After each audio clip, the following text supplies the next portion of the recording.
Soy el doctor Riad Katrib y vamos a hablar acerca de artrodesis, principios.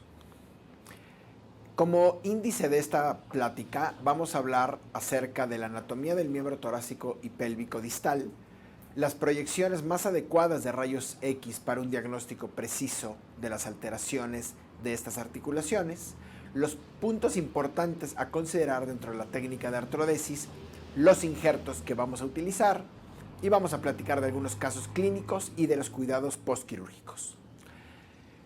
Es muy importante cuando vamos a realizar una artrodesis de estas articulaciones del miembro torácico y miembro pélvico distales, conocer con precisión la anatomía. Las estructuras óseas, y voy a empezar a hablar de la anatomía del miembro pélvico distal, y voy a iniciar hablando de estructuras óseas. La parte medial de la tibia distal es el maleolo medial y la fíbula distal es el maleolo lateral. ¿Cuál es la importancia? Que en estos sitios se insertan los ligamentos colaterales. Los tarsos están compuestos por 7 huesos en 3 filas irregulares. La primera fila.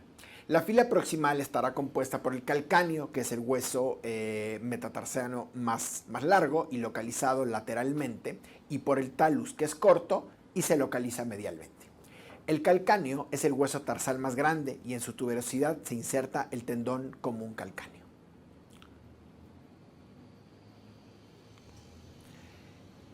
Visto desde el aspecto plantar, tiene el calcáneo un surco que se le llama sustentaculum tali, en el cual como importancia anatómica tiene que es el sitio por donde se desliza el tendón flexor digital profundo. El talus se articula con la tibia y la fíbula proximalmente y distalmente con el tarso central. El tarso central está en el aspecto medial de la articulación entre la primera y segunda fila de los huesos tarsales y, como característica importante, es que articula con todos los huesos tarsales. La segunda fila de huesos tarsales se numera del 1 al 4 de medial a lateral. El hueso 4 se extiende en las 2 filas de huesos tarsales en su aspecto lateral. Esto es una característica importante. Existen 5 metatarsos, de los cuales se numeran del 1 al 5 de medial a lateral y articulan con los dedos, y en cada articulación, en el aspecto plantar, existe un par de huesos sesamoideos. En cuanto a los ligamentos colaterales mediales y laterales y plantares serán los que van a proveer mayor soporte a los tarsos. El ligamento colateral medial y lateral tienen una parte larga y una parte corta. Esto es importante para cuando tengamos que realizar una sustitución, lo tomemos en cuenta. Los ligamentos plantares están mejor desarrollados que los dorsales y existen muchos ligamentos cortos que unen a los tarsos entre sí. Aquí podemos observar las partes cortas y partes largas de los ligamentos colaterales, tanto el colateral lateral como el colateral medial.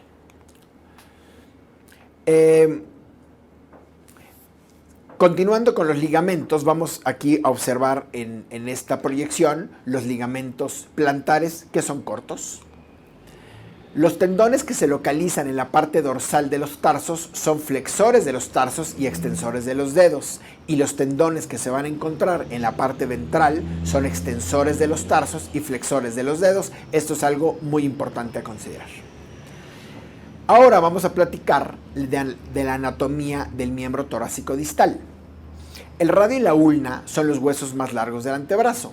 En el aspecto distal del radio y de la ulna están los procesos estiloides, donde se insertan los ligamentos colaterales. En el aspecto dorsal del radio hay 3 surcos donde transcurren los tendones extensores, como es el abductor largo, el extensor carporradial y el extensor digital común.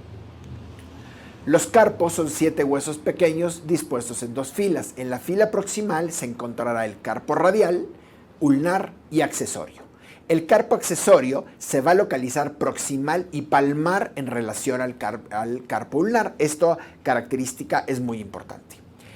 El carpo radial es el hueso carpal más grande y articula con el radio. El carpo accesorio y carpo ulnar articulan con el proceso estiloides de la ulna. El carpo accesorio, como función, es que sirve como un brazo de palanca para los músculos flexores de los carpos. La fila distal constará de los huesos carpales, que son 4 huesos numerados de medial a lateral. Y los metacarpos son 5 y se numeran también de medial a lateral del 1 al 5. El soporte lateral y medial los dan los ligamentos colateral, medial y lateral. El soporte craneal y caudal los dan los ligamentos radiocarpales dorsales y palmares. Y el soporte adicional los dan pequeños ligamentos intercarpales, tanto dorsales como palmares. El retináculo flexor es una fascia localizada, como pueden ver ustedes en la pantalla, en el aspecto palmar que transcurre de medial a lateral. Se inserta en el carpo accesorio al proceso estiloides del radio. El fibrocartílago palmar es una banda de tejido gruesa localizada distal al retináculo flexor. Cruza la superficie palmar y se inserta en todos los huesos del carpo, excepto en el accesorio. Estas dos estructuras son muy importantes debido a que cuando tenemos lesiones por hiperextensión, estas estructuras también son dañadas. Los músculos y tendones dorsolaterales funcionan como extensores de las articulaciones de los carpos y de los dedos, como el extensor digital común, el extensor carpo radial y el extensor digital lateral. Los tendones flexores se insertan en el proceso caudal de la articulación de los carpos, como son los flexores digitales superficiales y profundo, el flexor carpo radial y el flexor carpo ulnar. Es sumamente importante las tomas radiográficas para un buen diagnóstico en las alteraciones de los carpos y de los tarsos. Y como puntos importantes a considerar es que necesitamos tener unos rayos X de buena calidad. Se tienen que tomar los estudios bajo anestesia. Tenemos que tomar, además de las proyecciones rutinarias como son las mediolaterales, las dorsoplantares y dorsopalmares, proyecciones en estrés, y en algunas ocasiones es muy importante realizar tomografías. En la proyección dorsopalmar, esta es la forma en la que yo recomiendo tomarlo, el paciente bajo anestesia y tirando hacia distal con alguna venda o alguna cinta para que quede perfectamente posicionado y no se rote. Esta es una proyección mediolateral. La proyección en hiperflexión es sumamente importante, en la cual pues, recomiendo hiperflexionar la articulación y rodearla con una cinta adhesiva. Vamos a tomar proyecciones en estrés, como en este caso que estamos tomando una proyección en estrés lateral, en el cual vamos a tirar lateralmente los metacarpos con una cinta y adicionalmente con algún objeto radiolúcido vamos a hacer presión también en el aspecto lateral sobre la articulación carporradial, y de esta manera, como lo pueden ver ustedes en la radiografía del lado derecho, podemos diagnosticar cuando hay ruptura de los ligamentos colaterales, en este caso del colateral medial. Si vamos a hacer el estrés medial, pues lo vamos a hacer al revés. Vamos a tirar con una cinta hacia medial y vamos a hacer una presión sobre la articulación carporradial en el aspecto medial para la valoración de los ligamentos colaterales laterales. Esta es la proyección dorsoplantar de los tarsos común, obviamente sin rotaciones. Esta es la proyección mediolateral con el miembro en extensión. Esta es la proyección hiperflexionada, en la cual con una cinta también vamos a hiperflexionar la articulación y la vamos a rodear con una cinta gruesa. Vamos, igual que las que vimos en los carpos, vamos a aplicar y hacer una radiografía en estrés medial, en el cual vamos a tirar con una cinta adhesiva que rodeó los metatarsos, vamos a traccionar hacia medial y con algún objeto radiolúcido vamos a hacer presión en el aspecto medial en la articulación. Y lo mismo vamos a hacerlo en el estrés, en la toma radiográfica provocando estrés lateral. Es sumamente importante estas tomas radiográficas de esta manera como las estoy presentando para poder llegar a un buen diagnóstico de las patologías que vamos a ver a continuación. La primera patología y la más común que va a requerir de una artrodesis es la lesión por hiperextensión. Hay que recordar que el ángulo normal de extensión de la articulación del carpo es de 10 a 12 grados. La hiperextensión del carpo sucede generalmente por caídas o saltos de altura en razas medianas a grandes o gigantes. Hay inflamación de la articulación, no apoyan el miembro normalmente los pacientes y después de 5 a 7 días pueden empezar a apoyar el miembro. Sin embargo, lo van a apoyar de forma palmígrada. Hay diferentes grados de extensión que va desde 20 grados hasta que están totalmente palmígrados. Los rayos X vamos a tomar, como lo vimos hace un momento, proyecciones rutinarias, pero nos van a dar una información limitada. Vamos a tomar proyecciones en estrés y hay que evaluar las 3 articulaciones. Aquí estamos tomando unos rayos X de un paciente con hiperextensión y estamos forzando a la hiperextensión del miembro. Estamos tirando hacia craneal con una cinta y además estamos empujando, ¿ok? Y en este caso con un objeto de madera, estamos empujando para hiperextender la articulación para poder llegar al diagnóstico de este paciente. Normalmente, aquí estamos viendo del lado izquierdo que esta articulación va a tener de 10 a 12 grados de angulación. Cuando hay una lesión solamente en la articulación carpo-radial, vamos a ver un aumento en el espacio entre el radio y el carpo radial, como lo están viendo en el dibujo B. Cuando tenemos una lesión entre la fila intercarpiana, entonces vamos a ver aumentado el espacio entre el carpo ulnar, ¿ok? Y el quinto metacarpiano, como lo pueden ver ustedes en la letra número C.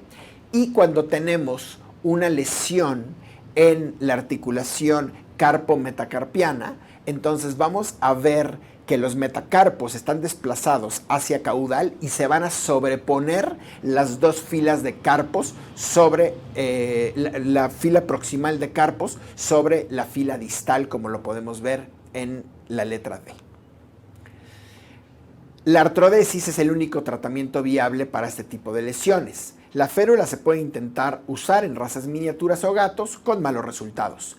La articulación anterobrachiocarpal es la responsable de la mayoría de los movimientos normales de los carpos. Las lesiones por hiperextensión requieren de artrodesis en todos los niveles. La hiperextensión a nivel de la articulación intercarpiana o carpo-metacarpiana se podría realizar una artrodesis parcial. Sin embargo, estos pacientes que generalmente van a presentar palmigradismo, definitivamente el tratamiento viable será la panartrodesis. Aquí vamos a platicar de un caso y sobre este caso voy a ir explicando los datos importantes y los puntos importantes para la realización de una panartrodesis. Tenemos este paciente llamado Poliéster, un mestizo de 9 años de 25 kilos que se cayó de una alberca vacía, como lo pueden ver en la fotografía izquierda. 3 meses se manejó con férula y nosotros fuimos los 10º veterinarios que la propietaria visitaba debido a que estaba renuente a resolver esta lesión por hiperextensión de su mascota por medio de un procedimiento quirúrgico. Aquí podemos ver el palmigradismo que presenta. Aquí vemos las fotografías de las radiografías rutinarias. Aquí vemos en hiperflexión y en hiperextensión y bueno, vemos un aumento, por supuesto, del ángulo de extensión de la articulación y vemos un desplazamiento caudal del carpo radial con respecto al radio. El abordaje a la articulación del carpo, bueno, es un abordaje que se va a extender desde la diáfisis del radio hacia el tercer metacarpiano. Hay que tener cuidado con la vena cefálica. Vamos a hacer una incisión en el retináculo extensor y vamos a mover hacia lateral y hacia medial los los tendones extensores, porque, bueno, vamos a trabajar encima de ellos. Y generalmente vamos a hacer un corte en el tendón abductor del dedo accesorio, porque va a transcurrir en donde vamos a colocar nuestra placa. Una vez que ya hicimos este abordaje, vamos a poder hacer la artrotomía para iniciar nuestro siguiente paso del procedimiento quirúrgico, que es el fresado. El fresado se tiene que hacer con una fresa de alta velocidad. Este punto es muy importante. Y además que se tiene que hacer con una fresa de alta velocidad, tenemos que tener diferentes diámetros de fresas.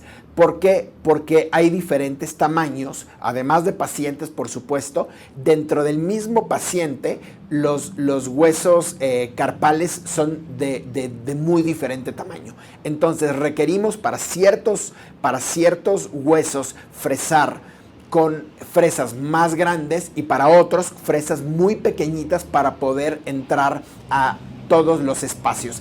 Es sumamente importante utilizar una fresa de alta velocidad.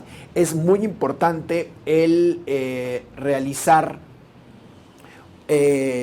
una irrigación durante el procedimiento para que no haya termonecrosis. Y yo recomiendo utilizar este tipo de instrumentos.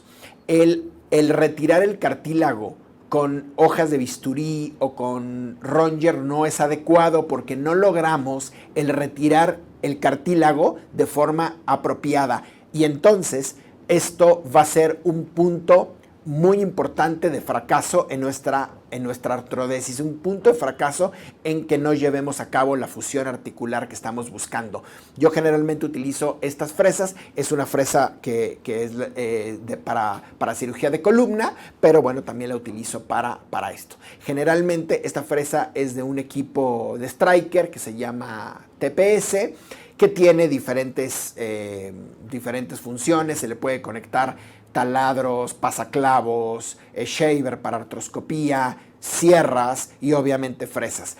Entonces es sumamente importante contar con este tipo de equipos para que podamos hacer un fresado adecuado, que es el primer punto que tenemos que hacer de forma muy apropiada para que tengamos éxito en nuestros resultados. La placa, no voy a hablar de una placa en particular. Hay diferentes placas, hay muchas placas que van a ser diferentes casas comerciales. Lo que yo recomiendo es utilizar, por supuesto, una placa especial que ya viene con el ángulo apropiado, y sobre todo que son placas híbridas que van a tener orificios más grandes para tornillos más gruesos en la parte proximal, y en la parte distal van a tener orificios más pequeños para tornillos más pequeños. Generalmente son placas que utilizarán tornillos 3.5 proximal y 2.7 distal, o 2.7 proximal o 2 distal, o 2 proximal y 1.5 distal. El utilizar una placa con tornillos y orificios todos del mismo tamaño nos obligaría a utilizar los mismos tornillos en la parte proximal que en la parte distal, y por obvias razones son huesos con diámetros muy diferentes.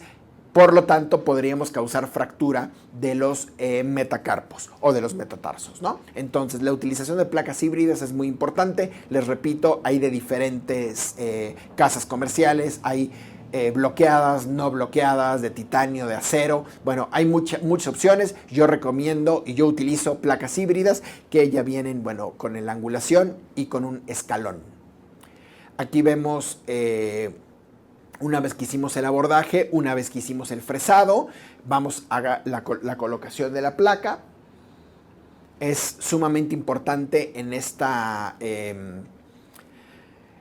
artrodesis pancarpal, bueno, que esas placas tienen un orificio de un tornillo que va en el carpo radial. Es muy importante incluir y colocar apropiadamente el tornillo. Yo me utilizo guía fluoroscópica para ser mucho más preciso. Y algo muy importante, la manera en la que yo coloco una placa para una panartrodesis pancarpiana, yo Una vez que hago mi abordaje, una vez que hago mi fresado, coloco la placa se va a colocar en el tercero, en el cuarto metacarpiano, y yo perforo, y el primer orificio que yo perforo es el más distal de todos los orificios. Tengo que asegurarme que ese orificio va a quedar en el centro del hueso metacarpiano que elegí, ya sea el tercero o el cuarto. Hay otros ortopedistas que el primer tornillo que colocan es en el carpo radial. A mí me parece, y eso es un gusto personal, a mí me parece que si lo colocamos en el carpo radial el tornillo y no somos precisos, probablemente la fila de los orificios distales que van sobre el metacarpiano puede ser que no queden en el centro, o puede ser que algunos queden en el centro y otros queden entre el metacarpiano 3 y 4, por poner un ejemplo. Entonces, a mí en lo personal me gusta iniciar colocando el tornillo más distal, en donde estoy plenamente convencido de que todos mis orificios van a quedar en el centro del metacarpo.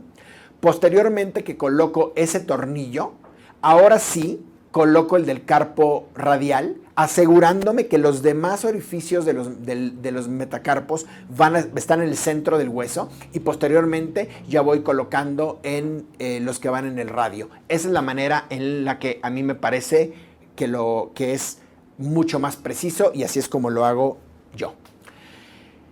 Después, la parte también sumamente importante de este procedimiento es el injerto. Hay que recordar, y hablar un poquito de la nomenclatura de injertos, hay que recordar que hay autoinjertos, que serán tejidos tomados de una parte del cuerpo y trasplantados a otro sitio del mismo individuo. Hay un aloinjerto, que es un tejido obtenido de un individuo y trasplantado a otro de la misma especie, y el genoinjerto, el cual es un trasplante de tejido de un individuo a otro de distinta especie. ¿Cómo actúa un injerto? Bueno, haciendo osteoinducción, proceso mediante el cual las células mesenquimales indiferenciadas provenientes de un injerto fresco se transforman en células osteogénicas después de ponerse en contacto con la matriz ósea. Pero también actúan haciendo osteoconducción. Un material osteoconductor proporciona una base tridimensional hacia donde las células mesenquimales migran y proliferan, hacen una red. Este material posee características apropiadas para la adherencia de células mesenquimales, osteoblastos, osteocitos, condroblastos y condrocitos, así como poros interconectados que permiten la vascularización. ¿Qué necesitamos para tomar un autoinjerto? Broca, taladro, un clavo, una cureta, una sierra oscilatoria, un osteotomo y un trépano de Mitchell. A mí me gusta mucho tomar los autoinjertos con trépano de Mitchell. Las desventajas de los autoinjertos: límite para el volumen y tamaño del injerto que puede obtenerse. Si vamos a tomarlo de un perro de 1 kilo, obviamente vamos a obtener un volumen muy pequeño de injerto. Hay dolor y sangrado posquirúrgico, el tiempo anestésico aumenta, puede haber infección en el sitio de la obtención y pueden haber fracturas iatrogénicas en el sitio de donde lo tomamos. ¿Cuáles son los sitios anatómicos donde podemos tomar un injerto de hueso esponjoso? El tubérculo mayor del húmero, que es el más utilizado, el que nos da un buen volumen, el ala del ilion, la cara medial de la tibia proximal y los cóndilos femorales. Yo generalmente donde lo tomo es del tubérculo mayor del húmero. Hacemos una perforación en el hueso, hacemos por supuesto una incisión, una perforación con una broca. Una vez que ya tenemos un agujero, podemos introducir una cureta para empezar a raspar y obtener hueso esponjoso. El tamaño ideal de partículas es de 3 a 6 milímetros. A mí me gusta utilizar el trépano. El trépano funciona muy bien. ¿Por qué? Porque tomamos un mucho mayor volumen de tejido. El mismo trépano que utilizamos para biopsias óseas, bueno, yo lo utilizo para la toma de injertos y verdaderamente obtengo una muy buena cantidad de injerto. ¿Cómo lo mantenemos? Bueno, yo normalmente una vez que lo tomo, lo introduzco en el émbolo de una jeringa. Ahí lo guardo y ya sea que le aplico sangre, se puede utilizar dextrosa al 5% o Ringer lactato, y la viabilidad es de 4 a 5 horas, pero hay que recordar que van a sobrevivir menos del 10% de las células. Plasma rico en plaquetas es un concentrado compuesto por plaquetas y factores de crecimiento y otras sustancias bioactivas. Las plaquetas contienen gránulos que al ser liberados, los factores de crecimiento estimulan a otras células del organismo para migrar al área de trauma, facilitando que el tejido sane. Estas sustancias que son liberadas es el factor de crecimiento derivado de las plaquetas, factor de crecimiento endotelial, factor de crecimiento fibroblástico, factor de crecimiento epidermal. Los aloinjertos son de hueso desmineralizado, de perro o también de gato. A mí me gusta mucho utilizar estos injertos. ¿Por qué? Porque hay volúmenes desde 0.5 centímetros cúbicos hasta 1 centímetro cúbico que difícilmente podemos obtener en animales muy pequeños estos volúmenes. Y estos son es hueso que ha sido procesado para remover la fase mineral, dejando solo los factores de crecimiento óseo y el colágeno. Y estos funcionan como osteoinductores y osteoconductores. A mí me gusta mucho utilizarlos, hay de perro y de gato, y yo lo utilizo para mis casos de artrodesis. Ventajas: menos tiempo quirúrgico, no hay otros sitios quirúrgicos, mayor cantidad de injerto, resultados similares al autoinjerto y no hay dolor post-colecta de injerto. Si yo voy a utilizarlo en un animal muy pequeño, no utilizo hueso esponjoso, utilizo solamente este tipo de aloinjertos más plasma rico en plaquetas. Si es un perro grande, utilizo los tres: plasma rico en plaquetas, aloinjerto y autoinjerto. Aquí lo vemos, viene en esta presentación, por supuesto estéril, en un frasco de acrílico. Una vez que lo voy a preparar, aquí vemos en esta jeringa, tengo hueso esponjoso que tomé previamente, abro mi hueso desmineralizado, lo coloco el hueso y coloco también el plasma rico en plaquetas, hago una mezcla y lo voy colocando en los espacios donde se va a injertar. Eso es lo que yo hago. Utilizo cuando puedo los 3 injertos. Aquí vemos, regresamos a nuestro caso del que estamos platicando, el caso de poliéster, y aquí vemos los rayos X posquirúrgicos inmediatos. Aquí esta paciente no vivía en la Ciudad de México, vivía en Tijuana, y aquí mi amigo, el doctor Juan Pablo Fimbres, me hizo favor de dar el seguimiento del caso. Aquí a los 2 meses ya vemos que empieza a haber en la fila de intercarpiana y carpometacarpiana, ya prácticamente no se ve en la zona articular. Todavía alcanzamos a ver en la articulación carporradial, todavía se alcanza a ver esta. Aquí vemos a los 3 meses después de la artrodesis. Vemos aquí ya con una función bastante normal. Aquí la vemos a los 6 meses después de la cirugía. Ya la vemos muy bien, caminando bien, con un muy buen ángulo articular y una función absolutamente normal.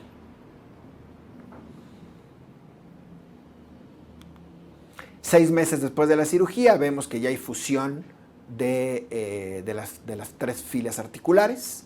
Vemos también que ya se está aflojando un tornillo. Obviamente hay que platicar con los dueños acerca de que los tornillos se aflojan y que es muy probable que se tengan que retirar algunos tornillos, y también es muy probable que se tenga que retirar la placa completa. Complicaciones: pues ya vimos el aflojamiento de un tornillo, aquí vemos cómo causó una fístula, la mido y obviamente pues se resuelve al retirar el tornillo flojo. Artrodesis pantarsal: indicaciones: lesiones graves por cizallamiento, luxaciones, tendinopatía crónica del tendón de Aquiles, osteocondritis disecante talocrural crónica, fracturas tarsales. Puntos importantes: la artrodesis pantarsiana incluye la articulación talocrural, intertarsal y tarsometatarsiana. Se utilizan placas siempre y cuando la lesión no haya falta de tejido blando en una gran extensión, o bien que haya hueso expuesto. Todos hemos visto este tipo de pacientes que por lesiones abrasivas contra el piso cuando están atropellados tienen una gran pérdida de tejido óseo y blando, en el cual en alguno de estos casos inicialmente es complicado el realizar una artrodesis pantarsal con placa. Utilizaremos otros métodos como aparatos de fijación, que se puede hacer una artrodesis con un aparato de fijación, se puede llegar a término, o bien en un inicio utilizar un aparato de fijación y una vez resuelto las lesiones al tejido blando, ya utilizar una placa. Bueno, eso ya son casos particulares. Yo voy a hablar de una artrodesis pantarsal en el cual se va a utilizar una placa. La placa se puede colocar en el aspecto dorsal, ventral, medial o lateral. Hay que recordar que la zona de compresión es la cara dorsal, la cara de tensión es la cara ventral. Por lo tanto, mecánicamente se supone que donde mejor funciona una placa de artrodesis pantarsal es en la cara ventral. Eso es lo que se supone. Yo en realidad siempre utilizo una placa en el aspecto medial. Hay artículos en donde nos hablan de las ventajas mecánicas de la colocación ventral o dorsal. Yo en lo particular nunca lo he hecho. Se me hace que el abordaje es complejo y realmente en la cara medial estoy muy acostumbrado a hacerlo y me va muy bien, tengo buenos resultados. Por eso no he utilizado estas otras caras, pero lo menciono. Hay que utilizar un goniómetro estéril y medir la articulación contralateral antes de la cirugía con el perro despierto y para colocar la angulación de la articulación igual a la contralateral. El ángulo articular común en el tarso del perro es de 135 a 145 grados, en el gato de 115 a 125. Sin embargo, bueno, por la gran cantidad de razas de perros que tenemos y las diferentes conformaciones, no hay que irnos exclusivamente sobre estos ángulos. Hay que medir la contralateral y tener un goniómetro durante la cirugía. Estas son las placas que normalmente utilizo, que son las placas que se pueden colocar en el aspecto medial o lateral. Yo generalmente utilizo el aspecto medial, y estas son las placas que se pueden utilizar tanto en dorsales como ventrales. Se hace el abordaje medial a la articulación del tarso. Aquí lo estamos viendo. El paciente va en decúbito lateral con el miembro afectado pegado a la mesa porque vamos a hacer una incisión medial. Es muy importante que el maleolo, ya sea lateral o medial, o para que la placa siente mejor, se pueda o fresar o cortar. Las pinzas que les pongo abajo son unas pinzas bipolares. Es súper importante que cuando hagamos ya sea una artrodesis pantarsiana, cualquier artrodesis, utilicemos ese tipo de pinzas. Controlan muy bien los sangrados de forma muy eficaz y muy precisa, y realmente nos hacen que nuestra cirugía sea mucho más amable. Aquí estamos viendo en la fotografía del lado derecho, estamos haciendo iniciando el curetaje. Y vamos a ver, perdón, algo no mencioné del abordaje. Bueno, una vez que hacemos la incisión en la piel, bueno, ya es un abordaje muy sencillo. Vemos aquí el maleolo medial, vemos el ligamento colateral medial y hacemos directamente la artrotomía. Muy bien, aquí vamos a ejemplificar con un caso que amablemente me cedió el doctor Antonio Claudio del Hospital Veterinario Delta.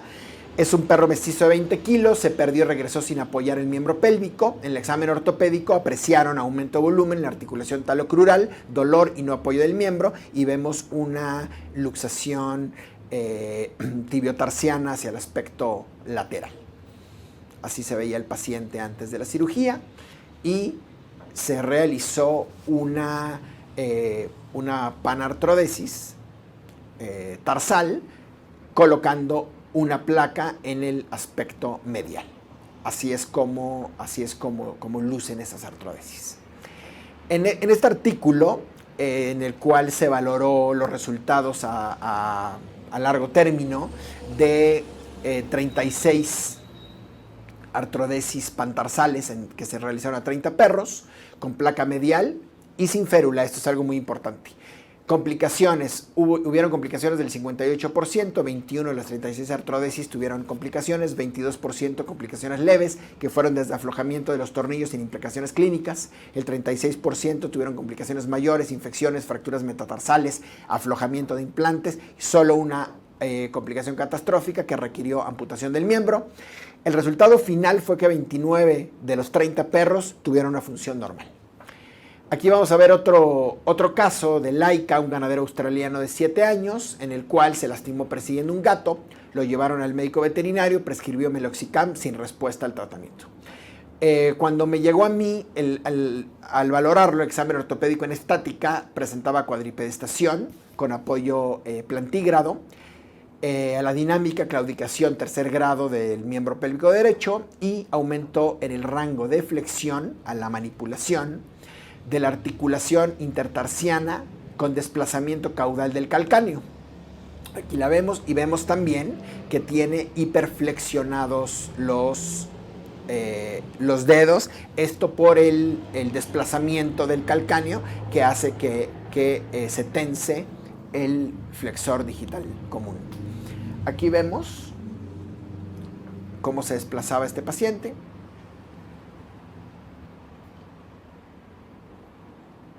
Está muy inestable, muy molesta.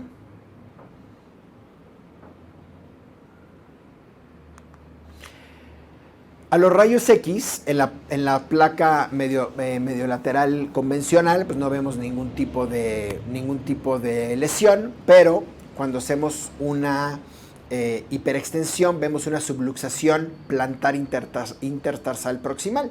Vemos un desplazamiento craneal, ¿ok?, de la segunda fila de tarsos con respecto al calcáneo. Y aquí lo que vemos es que hay una ruptura del ligamento plantar, ¿ok?, y vemos un desplazamiento craneal del cuarto hueso tarsal, como lo podemos ver aquí, con respecto al calcáneo. Se realizó una artrodesis parcial colocando una placa bloqueada, colocándole 2 tornillos en el calcáneo y un tornillo en el cuarto tarsiano. Aquí lo vemos, el calcáneo, 2 tornillos y un tornillo en el cuarto hueso tarsal. Aquí vemos a esta paciente 2 meses después de la cirugía, con una marcha casi normal.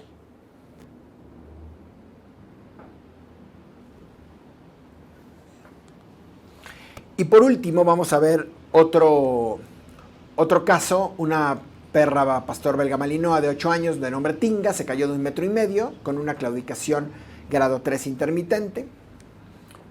Y vemos aquí, en este video, esta paciente está anestesiada, vemos un desplazamiento caudal de los metatarsos y también un aumento en el rango de movimiento hacia el aspecto lateral. Radiográficamente vemos una subluxación tarso-metatarsiana. Si ustedes observan los huesos metatarsianos, vemos cuando estamos haciendo hiperflexión, estamos viendo un desplazamiento caudal de los metatarsos con respecto a la última fila de tarsos, como lo pueden ver en la radiografía del lado derecho.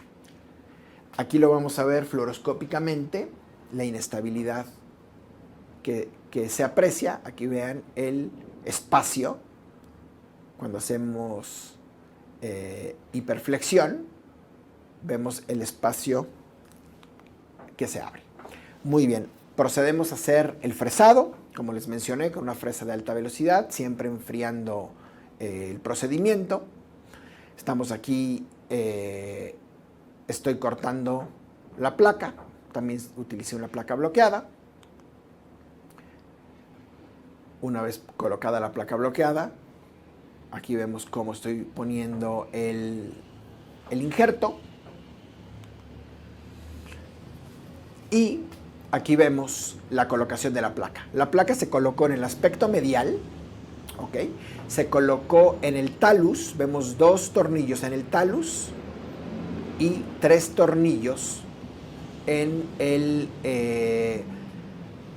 metatarso 2 y 3. Cuidados posquirúrgicos de todas las artrodesis que les he mencionado durante esta charla.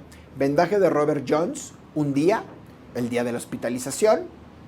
Fomentos fríos los primeros 2 días, 20 minutos, 3 a 6 veces por día. Fomentos calientes los siguientes 5 días, 20 minutos, 3 a 6 veces por día. La literatura indica férula 6 semanas. Esto es a discreción del cirujano. Hay muchas publicaciones en las cuales no hay una diferencia en la utilización o no la utilización de férulas en este periodo. En mi experiencia, yo no utilizo férulas después de realizar una artrodesis. Las complicaciones que nos da la férula durante 6 semanas son verdaderamente complicaciones mayores. A mí me parece que no he visto diferencia. Antes yo todo les ponía férula hasta 2 meses. Ahorita simplemente los mando a los pacientes sin férula, con reposo absoluto de 6 semanas, por supuesto, caminatas con correa, confinamiento. En las noches tienen que estar en un corral o en una jaula, en reposo. Pero realmente me parece que los resultados van mucho mejor no utilizando férulas. Analgesia 3 semanas, AINES más tramadol, lo que generalmente utilizo, y 8 días de antibiótico, generalmente cefalosporinas. Conclusiones. Para poder realizar una artrodesis cualquiera que sea, necesitamos un conocimiento anatómico preciso, un abordaje muy cuidadoso. Hay que recordar que los vasos sanguíneos de las partes distales de los miembros son de un diámetro muy, muy pequeño.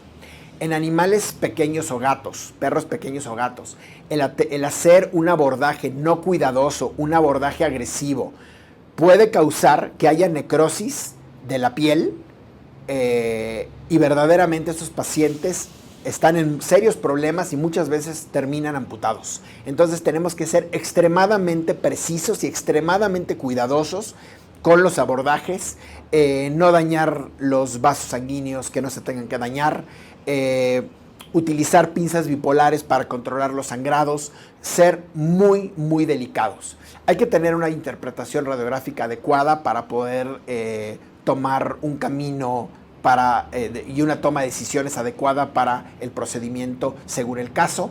Tenemos que tener un equipo instrumental especializado, es muy importante. Parte del éxito de estos procedimientos que son muy complejos es que tengamos instrumental especializado. Indispensable amplia experiencia del cirujano, tenemos que tener entrenamiento y tenemos que tener experiencias. Como pudieron darse cuenta en el artículo que cité, las complicaciones son en porcentajes enormes. Tenemos que hacer las cosas con mucha precisión, con mucha delicadeza, con mucho cuidado, utilizando un muy buen equipo quirúrgico para poder llevar a buen camino y buen resultado nuestras artrodesis. Tenemos que tener comunicación con el propietario. Aquí, pues ustedes saben que el reposo es súper importante. Si ustedes deciden utilizar férula, el cuidado de la férula es extremadamente cuidadoso. Exageren ustedes, citen a los pacientes si van a utilizar una férula 1 o 2 veces por semana para revisarlas. El dejar a un paciente que se vaya con su férula y no regrese, o no convencer al dueño que tiene que regresar y que sepa la importancia de regresar para la valoración del buen funcionamiento de la férula, puede hacernos la diferencia entre que ese paciente vaya por buen camino o realmente pueda terminar amputado. Cuidados posquirúrgicos estrictos como última conclusión. Quiero agradecer mucho su atención.